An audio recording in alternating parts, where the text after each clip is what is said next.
Alright, Andrew, I'm going to paste the coding questions here, and please let me know if you have any questions. Alright then, so I'm going to read the problem and I will back to you in a couple of minutes.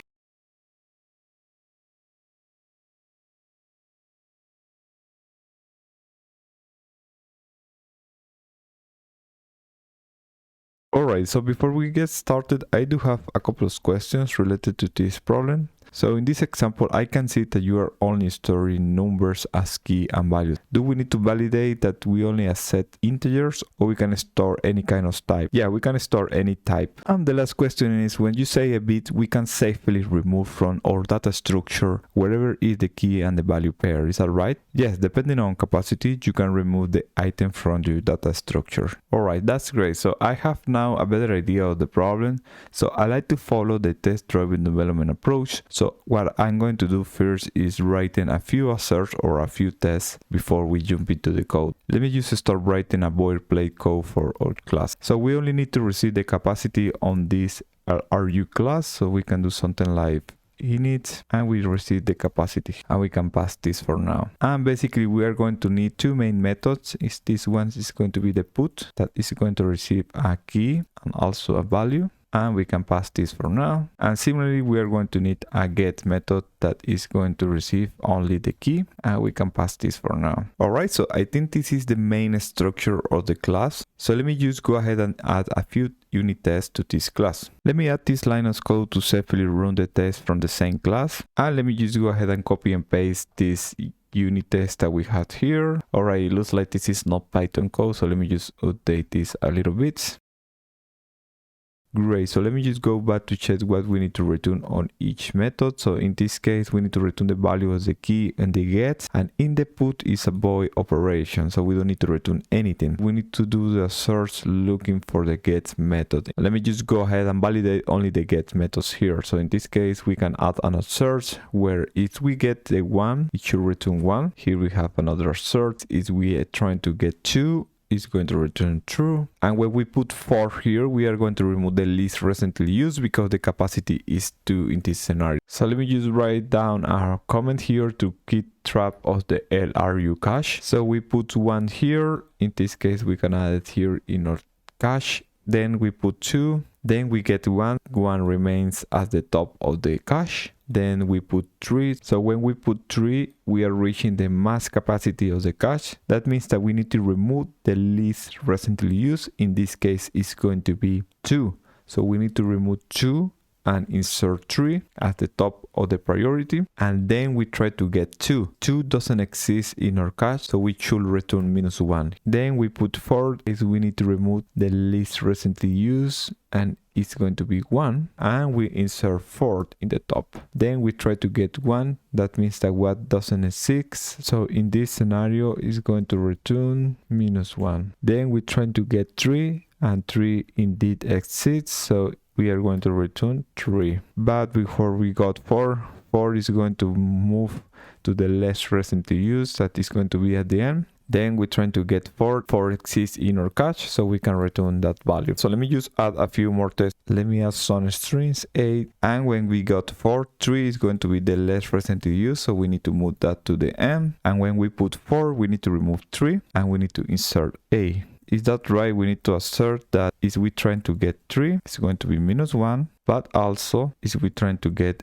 A, we are going to receive A.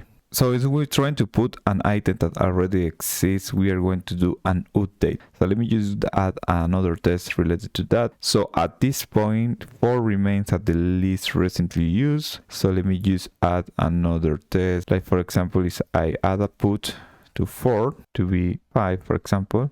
That means that 4 is going to be top, and 8 is going to be the least recently used. 4 is now 5, and if I add another letter, for example, we are going to remove the least recently used, that in this case is going to be B, and we can do our asserts. So if we're trying to get B, we are going to get B, And similarly, if we're trying to get 4, we are going to get 5. I'm happy with this unit test for now, so let me just go ahead and describe a few approaches I have in mind in order to solve this problem. So the first approach that I can see is using in Python something that we call an order dictionary. So we can keep the order of all the keys that we insert, and when we reach the capacity we can remove the item from the dictionary and we can keep the order, if that makes sense. However, this is going to be a very easy approach, so probably we can find a more global solution that can work on any programming language. If we need, like for example, migrate the code to another language. So the second solution, it will be involved with a double linked list. So let me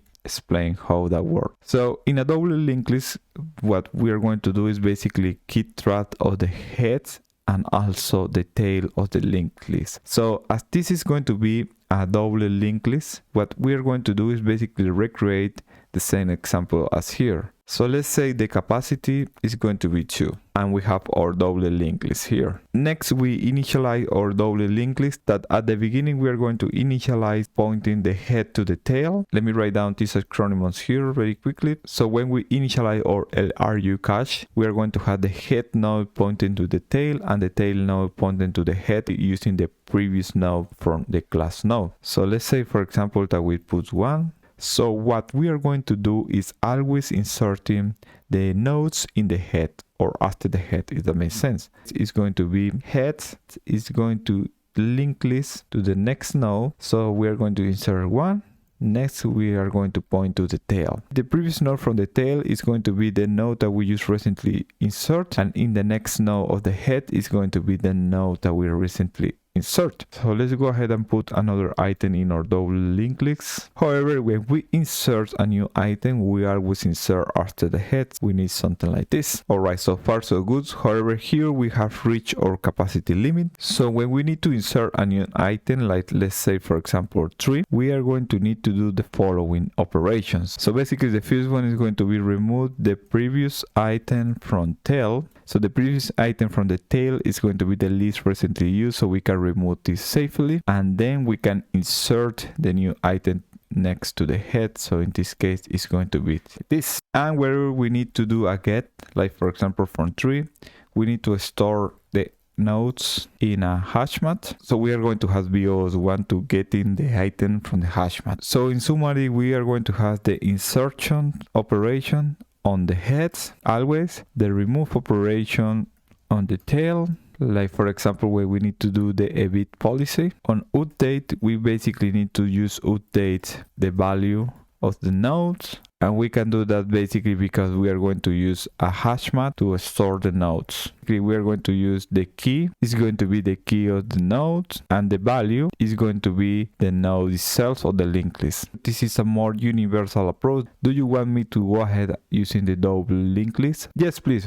Let's go ahead and use the double linked list. Alright, that's great. So let me just collapse this piece from here and let me just go back to our LRU cache. We can define our double linked list in our inner class in our LRU cache. So let's just go ahead and do that. Let me just add the init method. In this case, we don't need to receive any as parameter. And we can probably use specify that this is a node.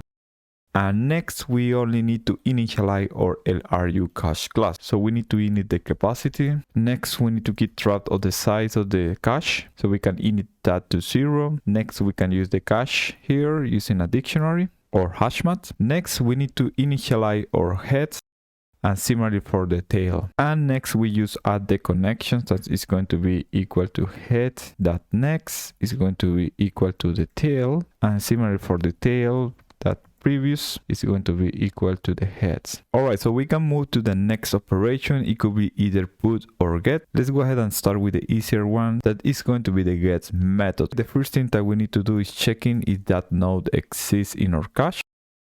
We can just return -1. Next, we need to do all the logic to move the current node next to the head. And we can pass the node, and basically we just need to return the node that value. Okay, great. So we need to implement this method. So let's go ahead and add this method. We can collapse this bit for now. So this method is going to consist in 2 steps.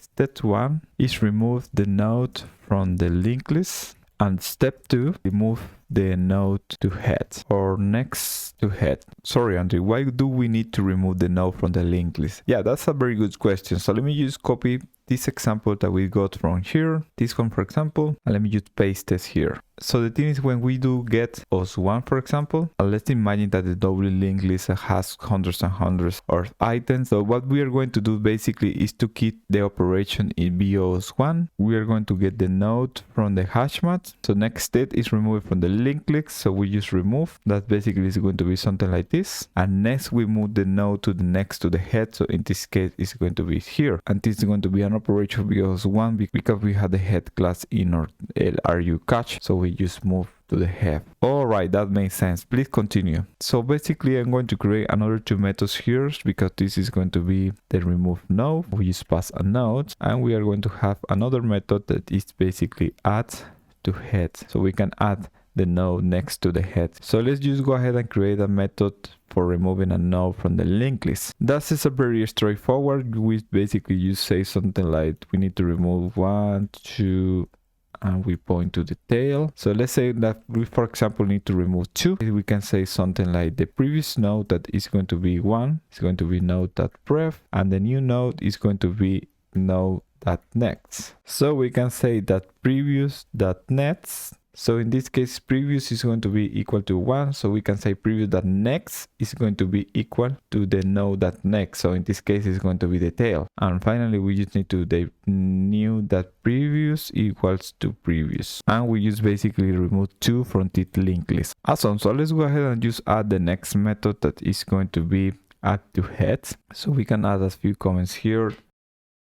So in this case, we need to insert a new node next to the head. So let's imagine that the new node is 1. So basically we can say something like node.previous is going to be equal to self.head. Node.next is going to be equal to the self.head.next, because before inserting the 1, the next node was 2. And finally we need to update the head pointer. So in this case it's going to be head.next.previous is going to be equal.node. That is basically updating the previous node from 2 pointing to the new one that is going to be 1. And finally we can override the new next node in the head. So it's going to be equal to nodes. Alright, I think that's pretty much that's it for the get behavior in our LRU cache. So we can collapse all these methods from here and we can jump to our final method that is the put behavior. Alright, here we have two scenarios. The first thing that we need to check is getting the node from our cache. So if we have a node, it's going to be the most simpler scenario because we only need to update the value and move to the head. We can say something like node.value is going to be equal to value, and we can just move to the head and we can reuse this method from here, the move to the head. So we can say self moves to head and we just send the node. This is a simpler scenario. However, there is a else statement here for whenever we have a new node that doesn't exist. So the first thing that I'm going to do is check the Heaps policy, which is going to be basically checking if the size is going to be equal to the cell's capacity. That means that our cache is full. So basically here we need to do 2 steps. So the first one is remove the previous item from tail. That is going to be the least recently used. And the final step is remove the nodes from the cache. I can store a last node from a new method that I'm going to create next. That is going to be kind of a remove from tail. So we got the last item from the tail. Next, we can do something like sales cache.pop. So we can remove that item from our cache. That is going to be the key. Next, we can update our capacity. So basically we can say size is going to be -1. So basically we liberate 1 slot from our cache. Alright, so I'm happy with this 4 lines of code. So I believe this is a functionality that can be extracted to a new method. So let me call it check Heaps policy. Great, so let me just rename this bit to be a private method. So we can remove this comment from here because the name of the method is clear. And we can go ahead now and implement this method. So let me just add a comment here because it's easy for me. So we have the head, 1, 2, and the tail. So basically we need to remove this item from the tail and we need to returners. What we can do here is just getting the last item from the tails, that previous. Then we can use our method that we already created, remove node. So we can call remove node and we can pass last. So this method is going to remove the node from the linked list. And finally, we can return the least recent to use node that is going to be last. So let me just call out this method and go back to our put function. So once we check the edit policy, we are ready to add this new node to our double linked list and to our cache. We need to create a node. It's going to be equal to the double linked node, and here we can pass the key and the value. So we can probably pass this via the constructor here. I don't think I haven't implemented this functionality yet, so let me just add key here and value here. I'm going to init this to none, similar to this one, and I'm going to update that values here. Let me collapse this from here, and we have created our double linked list. Next, we can do something like cells that cache on the key position is going to be equal to the node that we recently created. And the final step is obviously adding this new node to the head, so we can reuse our method that we created before, cells that add node to head, and we can pass this node to here. And obviously, finally, we need to increase our size.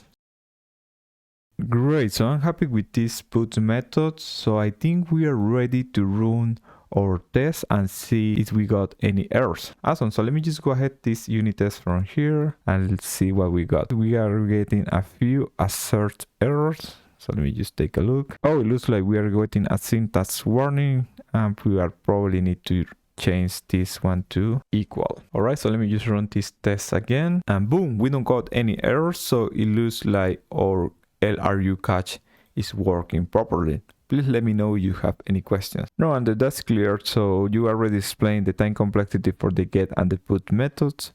So I'm happy with this approach. Thank you.